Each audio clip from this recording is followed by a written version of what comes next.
কেন্দ্র যতই আশ্বাস দিক, এলপিজি যোগান নিয়ে ব্যাপক আশঙ্কায় সাধারণ নাগরিকরা। গ্যাস না থাকায় ইন্ডাকশন কুকার ব্যবহারের ঝোঁক বাড়ছে, কিন্তু সবার বাড়িতে তো ইন্ডাকশন কুকটপ বা সেখানে রান্না করার উপযোগী বাসন নেই। তাই সেই সামগ্রী কেনার আগে নজর পড়ছে কিভাবে হিসেব করে খরচ করা যায় বাড়ির রান্নার গ্যাস। এই বিষয়টি নিয়ে পরামর্শ দিয়েছে রাষ্ট্রায়ত্ত oil marketing company Indian oil corporation বা আইওসি। আইওসি তাদের এক্স হ্যান্ডেল একটি পোস্টে জানিয়েছে, গ্যাস বাঁচানোর জন্য তারা ভরসা করতে বলছে প্রেসার কুকারের ওপর। এক্স পোস্টে জানানো হয়েছে, প্রেসার কুকারে রান্না করলে অনেকটাই গ্যাস বাঁচানো যায়।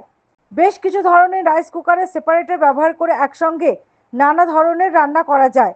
ফলে একবার গ্যাস জ্বালিয়ে একসঙ্গে ভাত, ডাল, তরকারি করে নেওয়া যাবে।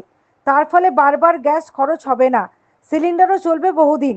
গ্যাস পুরোতে সময় লাগলে খরচও কমবে, নতুন গ্যাস সিলিন্ডারের জন্য সময়ও থাকবে হাতে।